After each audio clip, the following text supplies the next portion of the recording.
오늘 말씀을 통해 살아계신 하나님과 동행하는 기쁨을 누리시기를 주님 이름으로 축복합니다. 여러분 삶 가운데 함께하기를 축복합니다. 오늘 말씀의 제목은 너희를 고아와 같이 버려두지 아니하리라. 너희를 고아와 같이 버려두지 아니하리라.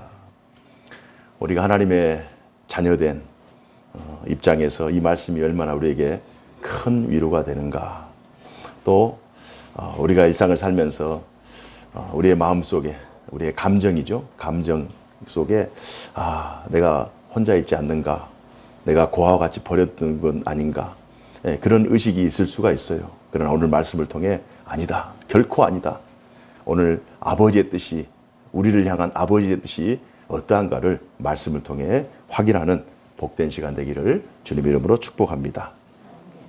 주중에 제가 가족들과 함께 TV 프로그램을 보는데요.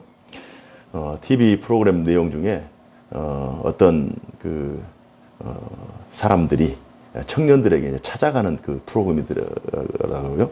청년들에게 찾아가는데 반찬을 준비해 가지고 일주일치 분량의 그런 식재료를 준비해서 청년들 집을 방문합니다. 그런데 그 청년들이 어떤 청년들이냐? 결손 가정 혹은 조손 가정. 그래서 홀로 있는 청년들. 그러니까 집이 굉장히 협소하고 마치 원룸 또 이런 독서실 같은 그런 곳에서 기거하는 청년들. 그 청년들을 찾아가서 일주일치의 식재료를 제공하면서 그들에게 기쁨을 주는 그러한 프로그램이었어요. 그들을 잠깐 이제 짧은 시간에 지켜보는데요. 그들의 삶이, 부모가 있는 가정 자녀들이 너무나도 지극히 평범히 누릴 수 있는 그러한 삶의 기쁨마저도 그들에게는 전혀 존재하지 않았습니다. 그들이 밖에서 돌아오면 맞아줄 사람이 아무도 없는 거예요. 캄캄한 상태에서. 또 고온한 상태에서 자고 일어나면 자기를 위해서 따뜻한 음식을 준비해 줄 수 있는 그 어떤 사람도 존재하지 않습니다. 아플 때도 마찬가지고 고민이 있을 때도 마찬가지고 마치 바다에 존재하는 어떤 외딴 섬과 같이 망망대해를 떠다니는 돛담배와 같이 그저 혼자, 이 세상에 혼자 덩그러이 내버려진 그러한 삶의 모습. 아침에 일어나면 참 막막하고 함께 식사를 할 사람도 없어서 가족이라고 하는 아름다움을 단 한 번도 경험해 보지 못한 그들의 아픔, 또 그들의 공허함이 그 TV 프로그램을 보면서 저도 마음이 굉장히 참 좋지 않았어요. 물론 나이가 들어서 혼자가 되는 경우는 많습니다. 나이가 들면 당연히 혼자가 될 수밖에 없죠. 사랑하는 사람들과 이별하고 또 부모님과 이별하고 이건 당연한 거예요. 그러나 애초에 가정을 가지고 있는 상태에서 혼자가 되는 거랑 아예 혼자인 채로 인생을 시작하는 것과는 차이가 있죠. 하지만 인생을 살다 보면 자신의 삶이 이런 청년들처럼 이렇게 뭐 결손이든지 조손이든지 자기의 의지와 상관없이 이렇게 홀로 시작하는 이 청년들처럼 이렇게 살아가는 사람들이 있는가 하면, 반면에 여전히 가족을 가지고 있고 여전히 주변에 사람들이 있는 것 같고 여전히 많은 사람들과 함께 그렇게 살아가고 있음에도 불구하고 우리들의 마음속에 외로운 감정, 우리의 마음속에 내가 혼자가 아닌가, 내가 고아가 아닌가 라고 하는, 어떤 경우에는 내가 고아같이 버려졌다라고 하는 그러한 생각을 할 때가 있을 수 있습니다. 일이 안 되고 막히고 삶이 고단할수록 그러한 감정을 가질 수가 있죠. 그렇다면 우리는 어떻게 이러한 고아의식, 고아 감정을 극복할 수 있을까요? 우리 그리스도인들이라고 해서 이런 감정이 생기지 않을까요? 우리 그리스도인들에게 전혀 이런 감정이 생기지 않으면 좋죠. 또 생기지 않아야죠. 그러나 인생을 살다 보면 내가 나 혼자가 아닌가? 내가 혼자 버려진 것 아닌가? 내가 어떻게 이 인생을 홀로 살아갈까라고 하는 그런 의식이 또 그런 감정이 순식간에 내게 들어와서 우리 자신들을 굉장히 위축시키고 불안하게 하고 또 근심하게 하는 그런 요소들이 충분히 있을 수 있다. 왜냐하면 우리가 너무나도 연약한 육체를 가지고 있기 때문에 우리의 감정과 의지가 세상을 이길 수 있는 더 큰 의지, 더 큰 능력이 돼야 되는데 그러지 못할 경우들이 있거든요. 그럴 때 과연 우리 그리스도인들은 어떻게 이러한 고아 감정 또 고아 의식 속에서 삶을 이기며 승리할 수 있을까? 이 고아라고 하는 사전적 의미는요, 부모를 여의거나 부모에게 버림받아 몸둘 곳이 없는 아이, 이 아이를 고아라고 합니다. 버림을 받았거나 또는 부모가 돌아갔거나 혹은 자기의 몸을 어디에 의탁하거나 맡길 수가 없는, 맡길 데가 없는 그 상태가 바로 고아 상태예요. 이게 고아의 사전적인 의미입니다. 그럼 우리가 인생을 살다 보면 우리의 마음속에, 우리의 감정 속에 내가 의지할 수 있는, 내 몸을 맡길 수 있는 곳이 이 세상에 존재하지 않는다라고 하는 그 상태, 그 감정이 사로잡히면 그는 고아의식, 고아 감정에 사로잡히는 거예요. 욥은 욥기 29장 12절에 이는 부르짖는 빈민과 도와줄 자 없는 고아를 내가 건졌음이라 라고 하나님의 말씀을 인용을 합니다. 이 고아를 가리켜서 도와줄 자 없는 고아라는 수식을 붙였어요. 이 고아, 도와줄 자 없는 고아, 누군가에게 도움을 받을 수 없는 자가 고아라고 하는 거예요. 이게 홀로 인생을 살아갈 수밖에 없는 그러한 외로운 인생이 바로 고아다. 고아는 자신을 도와줄 다른 사람이 없는 상태를 말합니다. 자신의 마음, 자신의 생각 속에 이제는 자신을 도와줘서 자신과 함께 해줄 사람이 없다는 생각, 그 생각이 밀물처럼 밀려올 때 갑자기 자기 안에 불안이 또 근심이 두려움의 감정이 휩싸이게 되는 거예요. 스스로 굉장히 위축이 되는 거죠. 정상적인 사람, 식구가 많은 사람, 주변에 많은 사람을 가지고 있는 사람도 이런 고아의식에 빠질 수 있다. 충분히 빠질 수 있다. 그런 감정, 그런 의식을 가지고 있는 것이 잘못된 것이 아니라 그런 감정이 밀려오는 것은 자연스러운 것인데 이 감정을 어떻게 우리는 극복할 수 있을까? 고아의식, 고아 감정을 어떻게 이기면서 우리가 이 세상을 당당하게 승리하며 살아갈 수 있을까? 이것이 오늘 우리가 본문을 읽는 목적이 아니겠습니까? 누가복음 15장에 보면 아주 특별한 캐릭터가 한 사람 등장합니다. 집 나간 탕자가 등장해요. 집 나간 탕자. 저는 설교 말씀을 준비하면서 이 집 나간 탕자는 별명을 제가 붙였어요. 자발적 탕자다. 자발적 탕자. 아버지가 부자예요. 많은 종을 건드리고 있어요. 재산도 많아요. 그러니까 둘째 아들 또 태어나서 상속받을 수 있는 재산도 있고 충분히 먹고 살 만한 충분한 여건과 환경, 상황이 조성이 되어 있어요. 그러나 그가 어느 날 아버지에게 찾아와서 자신이 상속받을 그 상속분을 요청을 합니다. 그런데 그 아버지께서 너무나도 사랑이 많으셔가지고 그 상속분을 줘요. 그 상속분을 받아가가지고 타국으로 가서 허랑방탕하게 쓰면서 그 몇 개월 동안 썼는지 몇 년 동안 썼는지 그건 알 수 없지만 그 기간 동안에 그 많은 재산을 다 탕진해버립니다. 음주감으로 다 탕진해버립니다. 그래서 결국 거지가 됩니다.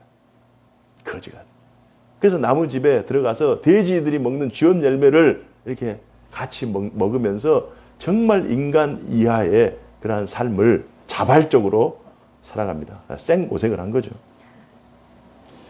그는 나중에 고아 증후군에 빠졌어요. 삶에 아무런 소망이 없습니다. 미래에 대한 불안, 걱정, 근심이 막 계속 밀려오는 거예요. 내가 입에서 늘 탄식과 번민이 쏟아지는 거예요. 내가 왜 이 모양 이 꼴이 됐는가? 내가 왜 이렇게 살아가야만 하는가? 그리고 나는 언제까지 도무지 끝이 없을 것 같은, 과연 나에게 희망이 존재하는가? 내가 과연 다시 한번 일어서서 사람들 앞에 우뚝 설 수 있을까? 나에게 과연 미래가 있을까? 이런 마음속에 그런 근심이 밀려옵니다. 왜냐하면 자신의 주변을 돌아볼 때 나를 도와줄 사람, 나와 함께 할 사람이 한 사람도 없어요. 그러니까 고아, 나는 고아이다. 이런 고아의식, 고아 감정이 이 자발적 탕자에게 마음속에 깊이 자리 잡습니다. 그러나 어느 날 이 탕자가 각성하죠. 과연 내가 혼자인가? 내게 아버지가 있었다. 내게 아버지가 있었다. 아버지의 품이 얼마나 좋았던고. 그 자신의 삶을 정리하고 아버지께로 돌아옵니다. 과연 아버지가 나를 용서해 줄 수 있을까? 아버지가 나를 진짜 내치진 않을까? 이런 고약한 놈, 이런 버릇없는 놈, 이런 배은망덕한 놈 하면서 나를 내치면 내 인생은 이제는 끝이다. 정말 두려운 마음으로 아버지에게 옵니다. 아버지가 맞이하죠. 따뜻하게. 버선발로 달려온다는 말이 있잖아요. 멀리서 아들이 걸어오고 있는데요. 아들의 그 형태만 보고, 걷는 걸음걸이의 그 모습을 보고 아버지가 달려갑니다. 그를 안아요. 그리고 반지를 껴주고 옷을 입히고 잔치를 벌이고, 그러면서 죽었다 살아난 내 아들 하면서 그를 높여주고 그의 위상을 회복시켜줍니다. 그의 고아의식이, 그의 고아 감정이 완전히 사라져버린 거죠. 실제로 아버지가 존재함에도 불구하고 자신의 상황이나 자신의 감정이 고아 상태이니 낙심하고 절망하는 사람들이 얼마나 많습니까? 하지만 집 나간 탕자를 통해 깨달을 수 있는 사실 한 가지는, 아버지의 품에 돌아올 때 언제나 우리는 평화를 누릴 수 있다는 사실. 아버지의 품 안에 있을 때 진정한 평화의 삶을 살게 된다는 사실을 믿으시기 바랍니다. 오늘 본문에 요한복음 14장 27절, 예수님께서 평안을 너희에게 끼치노니 곧 나의 평안을 너희에게 주노라. 평안을 너희에게 끼치노니 나의 평안을 너희에게 주노라. 우리 다 같이 한번 읽어볼까요? 그 밑에 부분 시작. 내가 너희에게 주는 것은 세상이 주는 것과 같이 아니하니라. 너희는 마음에 근심하지도 말고 두려워하지도 말라. 내가 너희들에게 평화를 주겠다. 평안의 마음을 주겠다. 그래서 고아의식, 고아 감정에 사로잡혀서 마음속에 두려움과 불안과 공포에 떨지 말고 마음속에 평안하라. 왜? 내가 너희 아버지가 된다. 내가 너희와 함께 하겠다는 거예요. 예수님을 통한 하나님 아버지의 약속의 말씀이죠. 우리 14장 16절 내용 한번 살펴볼까요? 16절부터 18절 내용 우리 다 같이 한번 진심을 담아서 정말 간절한 마음으로 다 같이 말씀을 합독하시겠습니다. 시작. 내가 아버지께 구하겠으니 그가 또 다른 보혜사를 너희에게 주사 영원토록 너희와 함께 있게 하리니 그는 진리의 영이라.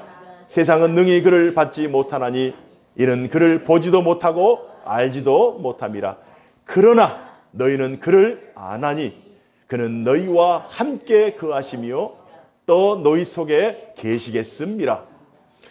내가 너희를 고아와 같이 버려두지 아니하고 너희에게로 오리라. 아멘.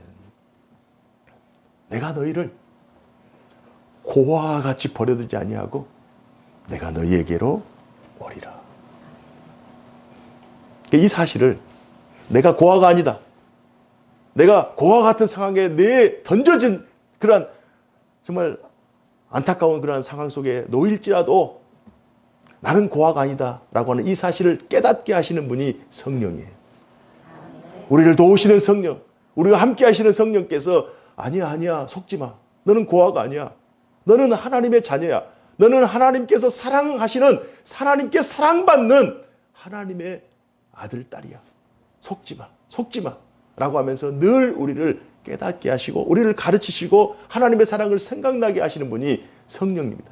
성령이 우리에게 보내셨어요. 그래서 우리의 마음속에 근심이나 불안이나 두려움이나 공포 이런 것들을 다 사라지게 하셔서 우리의 마음속에 늘 하나님과 동행하는 기쁨, 하나님 안에서의 평안을 누리게 하시는 것이 주님의 뜻인 줄로 믿습니다. 그래서 요한복음 14장 20절에 그 날에는 내가 아버지 안에, 너희가 내 안에, 내가 너희 안에 있는 것을 너희가 알리라.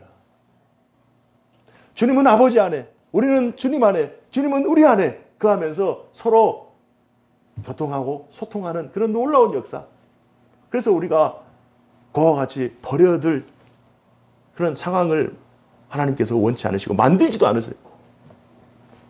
예수님이 하나님 안에 거하시고 우리가 예수님 안에 있고 예수님이 우리 안에 있으면 우리는 하나님 안에서 하나예요. 우리 하나님 안에서 늘 충만한 기쁨의 삶을 살 수 있고 평안의 삶을 살 수 있는 그러한 영적 시스템을 주님이 만들어 주셨어요.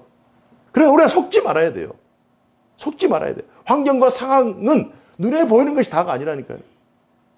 눈에 보이지 않는 그 존재, 눈에 보이지 않는 그 엄청난 하나님의 능력과 하나님의 권능이 우리 가운데 있기 때문에 우리가 눈에 보이는 것들로 인하여 속지 말자. 그렇다면 우리가 지금 당장 힘들고 고달프고 외롭고 피곤한데 이 말씀을 어떻게 확실하게 믿을 수 있을까? 다시 한번 쐐기를 박을 수 있는 그러한 말씀을 우리가 확인해 볼 필요가 있습니다. 14장 29절 우리가 읽은 본문이에요. 29절 말씀을 다 같이 한번 읽으면서 오늘 이 말씀을 또 하나님께서 우리에게 평안을 주시고 하나님이 우리와 함께 하시고 정말 우리의 삶 가운데 든든한 보장자가 되신다는 이 사실을 우리가 29절 말씀 다시 한번 읽읍시다. 시작. 이제 일이 일어나기 전에 너희에게 말한 것은 일이 일어날 때에 너희로 믿게 하려 함이라. 아멘. 이 말씀이 얼마나 우리에게 큰 위로가 되는지 몰라요. 일이 일어나기 전에 너희에게 말한 것.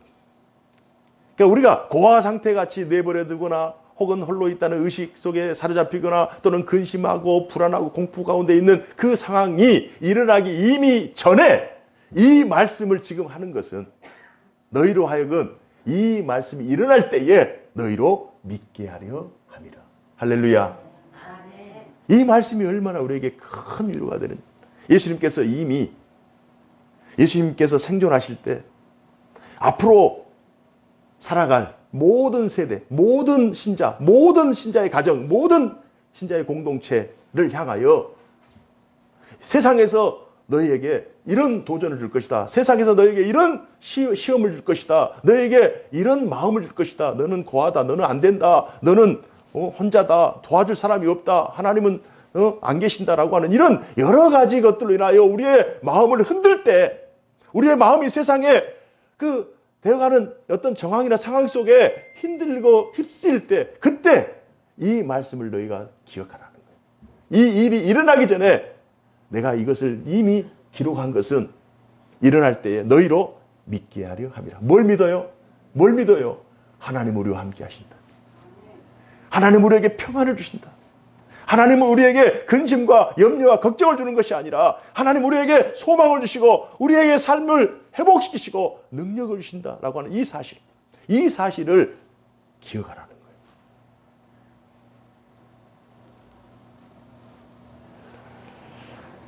우리의 인생이 힘들고 어려울 때 또는 외롭고 고독할 때를 대비하여 미리 이 말씀을 주셨다. 미리 신앙의 승리의 매뉴얼을 우리에게 주셨다는 거예요. 제가 얼마 전에 차를 타는데 앞에 보니까 그 스크린에 어떤 신호가 하나가 떠요. 그 신호가 뜨길래 뭐 차 상태가 좀 이상한가? 라고 보면서 그 차에 매뉴얼이 있잖아요. 매뉴얼을 찾아서 그 심볼이 뭔가 하고 다시 살펴보았어요. 봤더니 그 공기압이 부족해가지고 이렇게 표시가 있던데 이걸 주입하라고, 공기 주입하라고. 봤더니 한 번 주입했어요. 그런데 또 한 2주 있다가 또 뜨는 거예요. 또 주입했어요. 또 뜨는 거예요. 봤더니 펑크가 난 거예요. 그래서 실펑크. 그래서 찾아가서 수리하고 이제 그 다 떼어서 지금 이제 정상적입니다. 어떤 일이 발생했을 때 우리는 당황할 수 있잖아요. 신호가 갑자기 뜨거나. 우리가 일생을 살면서 늘 좋은 경우는 없어요. 우리가 예상치 않는, 예기치 않은 상황 속에서 정말 믿었던 것이 꺼지기도 하고, 믿었던 사람에게 실망하기도 하고, 또 이것이다 라고 확신했던 일이 어긋날 때 우리는 당황할 수밖에 없잖아요. 그러면 우리 마음속에, 우리의 생각 속에 이런 알람들이 빵빵빵 온다고요. 막 두려움이, 막 신호들이 막 온다고요. 그때 우리는 하나님께서 우리로 하여금 이 세상을 살아가면서 신자로서 이길 수밖에 없는 그러한 승리의 매뉴얼, 하나님의 말씀을 한번 열어보는 거예요. 이때는 이렇게 적용하는구나. 이때는 이렇게 하는구나. 우리가 정말 오늘 말씀을 통해서 그와 같이 느낌을 받을 때, 인생에 내가 혼자다. 나는 버림받았다. 나와 함께 할 수 있는 사람이 아무도 없다라고 하는 그 의식이 막 밀려올 때, 막 자신감도 떨어지고 절망감이 막 떨어질 때, 아무런 소망이 없을 때, 그때 오늘 이 말씀을 통해서 아니다. 하나님은 나와 함께 하신다. 하나님은 늘 마음속에 평안을 주신다. 라고 하는 이 성경의 매뉴얼로 이걸 이겨내는 거예요. 주님은 언제나 여호와 이레, 에베네셀의 하나님으로 우리와 함께 하시는 하나님이신 줄 믿습니다. 여호와 이레, 여호와 이레. 하나님이 우리를 준비시키시다. 하나님이 우리를 위해서 준비시키시다. 아브라함의 아들 이삭과 함께 아브라함이 하나님께서 모리아산에서 제사하라는 거예요. 그런데 놀랍게도 제사하라고 했는데 제사할 양 혹은 제물을 하나님께서 가져오지 말게 하고 그냥 오라는 거예요. 그 아들이, 이삭 아들이 17세 정도 된 아들이, 아버지, 제가 아버지를 늘 지켜보는데 늘 제물을 가지고 제사를 드렸는데 왜 하나님께 지금 제사하러 가는데 제물이 없어요? 그때 아브라함이 하나님께서 다 준비하실 것이다. 하나님께서 준비하실 것이다. 그 사실을 믿고 가는 거예요. 그런데 하나님께서 요구하시는 것은 뭐냐? 제물, 양이나 어떤 짐승의 제물이 아니라 네 아들 이삭을 바치라는 거예요.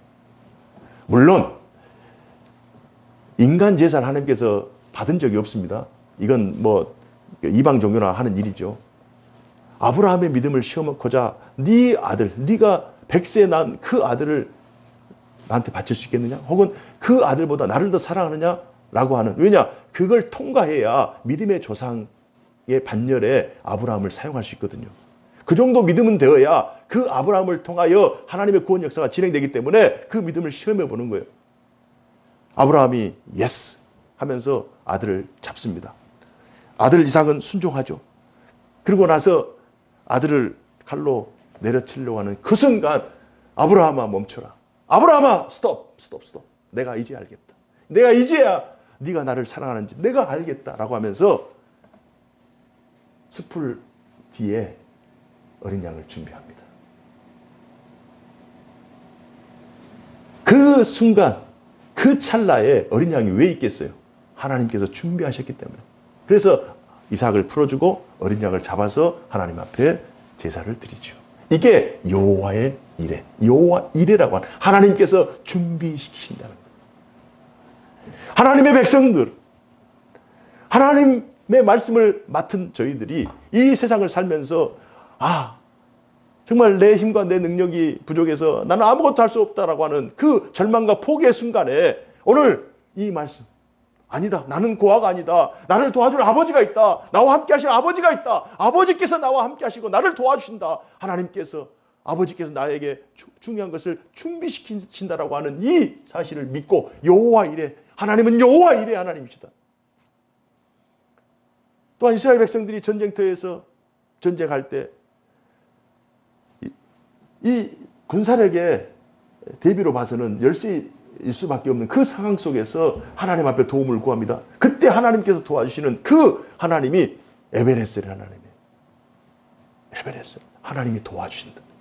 하나님이 도와주신다. 그러니까 여호와 일의 하나님, 에베네셀의 하나님, 하나님 우리의 필요한 것들을 준비시키신 하나님. 우리가 미래를 가봤어요? 우리가 미래를 살아본 적이 없잖아요.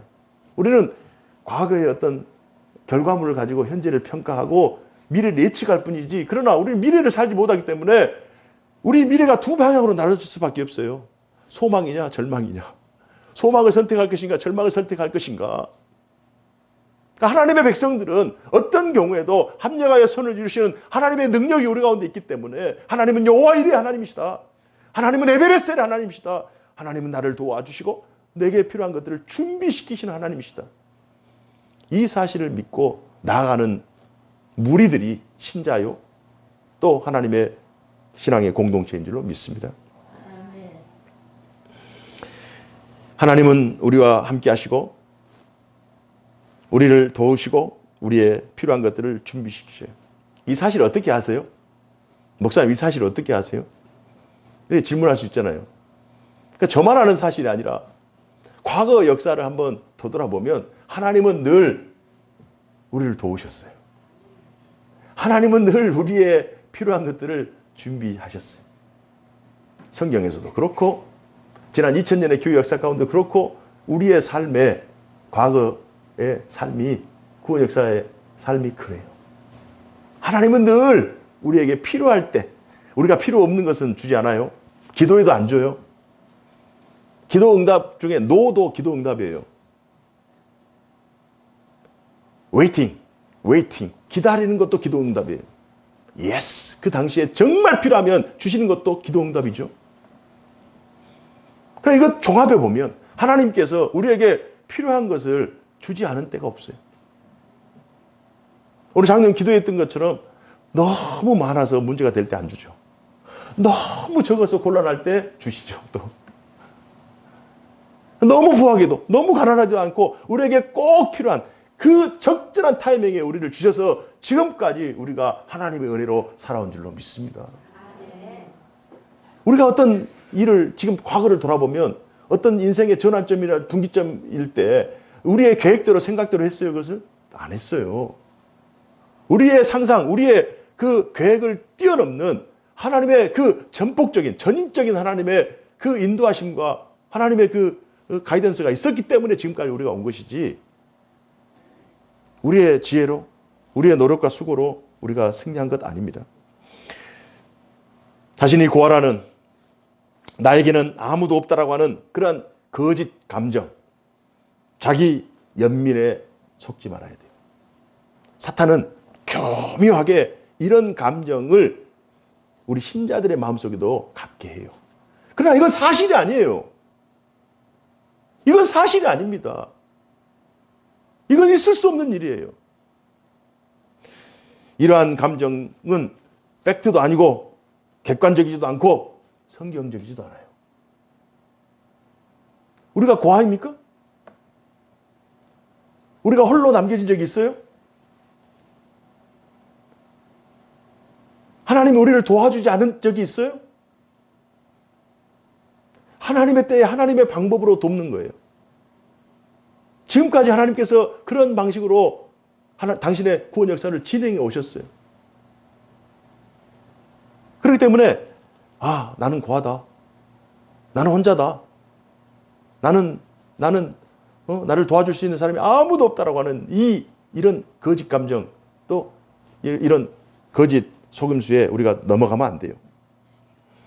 요한복음 14장 16절 17절 18절에 보면 아까 우리가 읽었던 내용인데요. 다시 한번 읽으십시다. 내가 아버지께 구하겠으니 그가 또 다른 보혜사를 너희에게 주사 영원토록 너희와 함께 있게 하리니. 성령께서 우리의 마음속에 늘 함께하는 거예요.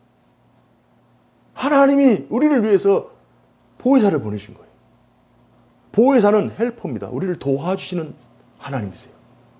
우리를 도와주시는 하나님이 언제나 우리의 마음속에 있는 거예요. 우리의 마음속.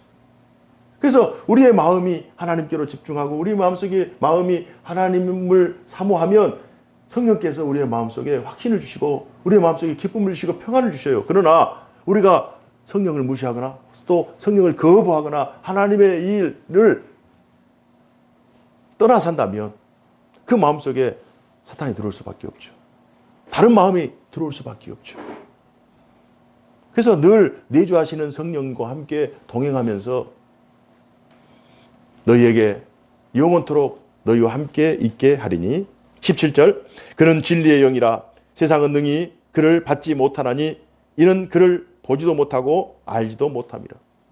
세상 사람들은 도무지 알지도 못하는 성령, 도무지 이해할 수 없는 그 놀라운 하나님의 구원 역사가 믿는 자들에게는 이게 현실이 되고 사실이 되는 거예요. 그런 놀라운 고백들이 믿는 자들의 고백인 줄로 믿습니다. 너희는 그러나 다 같이 그러나 너희는 그를 아나니 그는 너희와 함께 거하심이요 또 너희 속에 계시겠습니다. 너희 속에 계시겠습니다. 어떤 방식으로요? 여호와 일의 방식으로. 어떤 방식으로요? 에베네셀의 방식으로. 하나님이 너를 준비하신다. 하나님이 너를 도우신다.